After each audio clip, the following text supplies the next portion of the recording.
Hello and welcome to the Ectohead channel. I was racking my brains this week as to what story to do. There are plenty of them. And my mind was taken back to the early 2000s, 2013-ish, to a documentary that I'd seen by the YouTube broadcaster Richard D. Hall. And Richard, if you're watching this, I hope you're well. Hope this finds you well. And of course, my thoughts go out to anybody involved in the atrocity. I've recently been taking some interest in the various whistleblowers that surround the subject.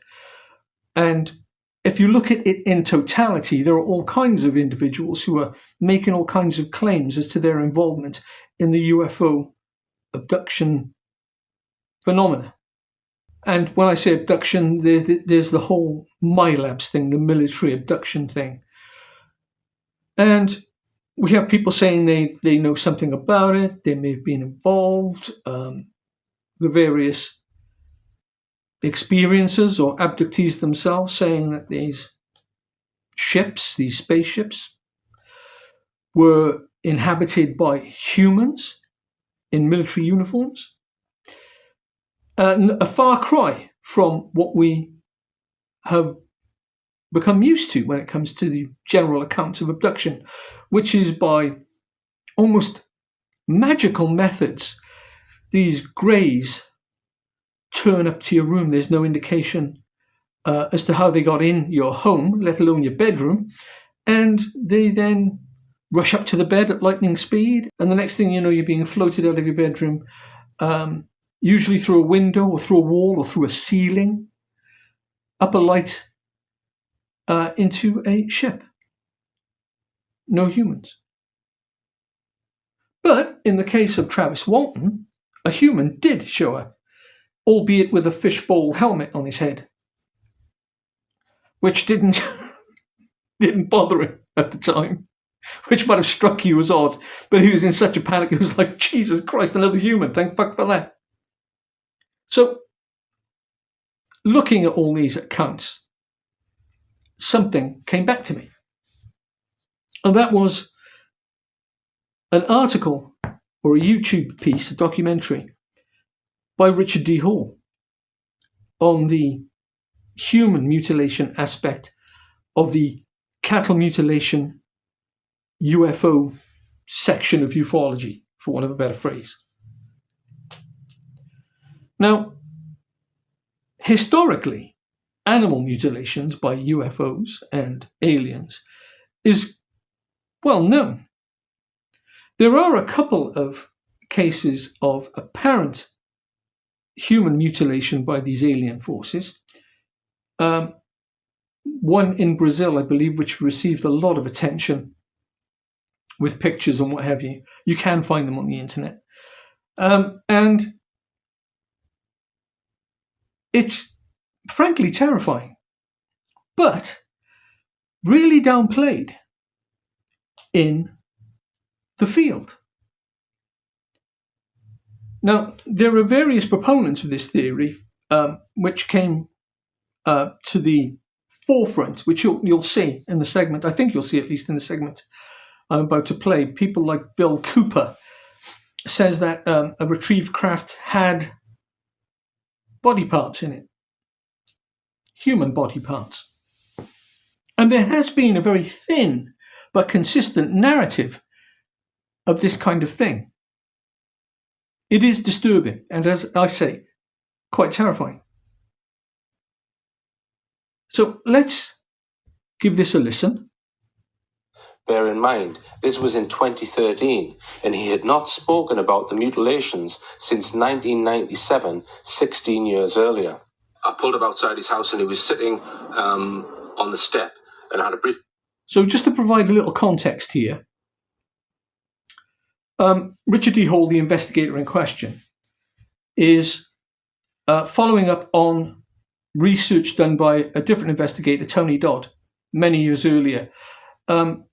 The the research material has made its way to a third party, who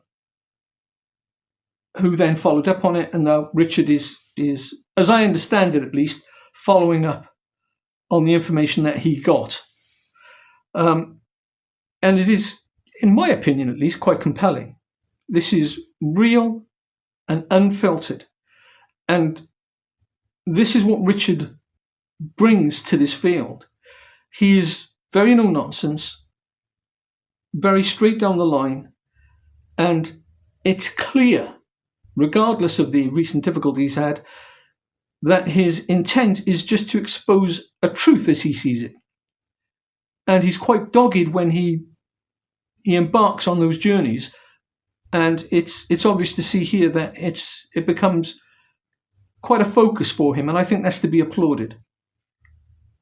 Conversation with him, and I've recorded some of that on a pen camera. What follows is a transcript of the first conversation I had when I pulled up outside his house. Hiya, are you? Yes. I've been doing some research and would like to ask you, were you involved in Group 58? Group 58? Group 58? In the military?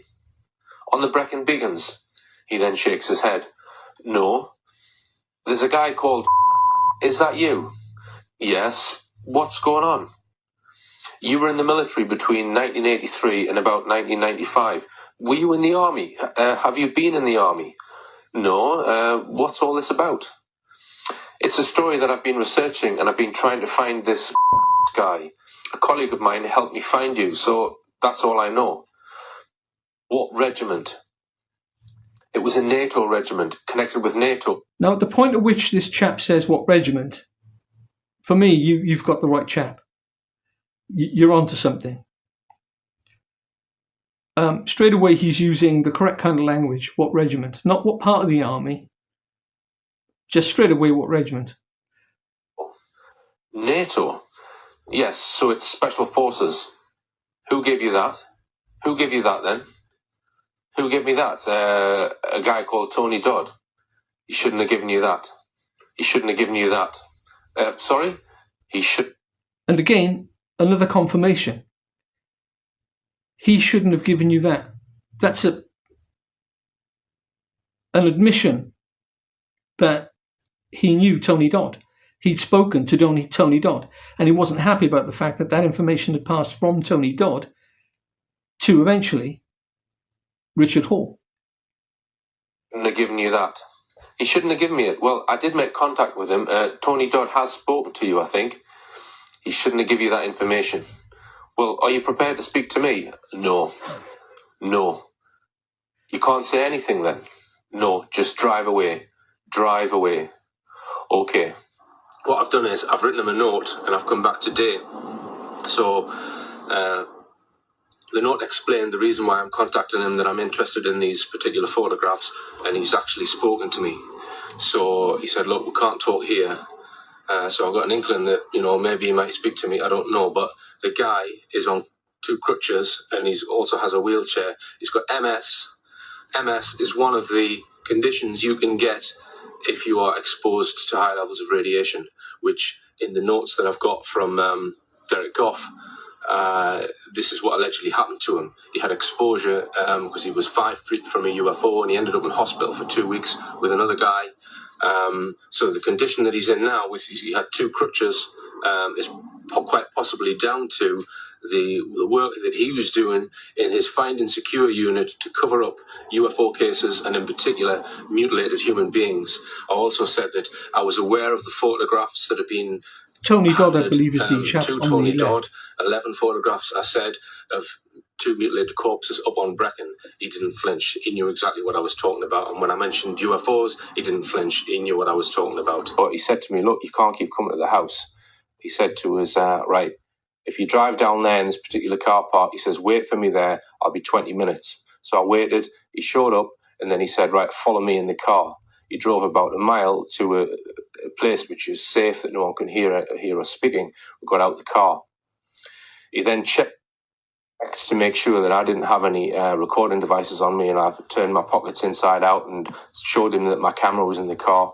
I said, is it okay if I take some notes? So I had a piece of paper and a pencil. He says, that's fine. So he spoke to me. This man said that he was in a black ops unit that was controlled by the Yanks. That's what he said. And he said that when he volunteered for this in the 1980s, he didn't know what he was getting himself into. He said that we didn't know what we were volunteering for. But once we'd volunteered, we've heard that you have before. no choice but to stick with it. You're in for life. And he said that if they find out that people like him speak about what their operations, he wouldn't be here and his family wouldn't be here. He was implying that his life is at risk and his family's if he was to speak about what he knows about. Now, I asked him about this alleged encounter with the UFO. In the previous notes, it was stated that one of these black ops soldiers was just 5 feet from a UFO. I asked him about this and he confirmed that that was the case. And I said to him, well, how come you were so close to it? And he said, we were guarding it. All right. So I said, well, was it a crash retrieval? And he said, right, I can't tell you any more information about that. So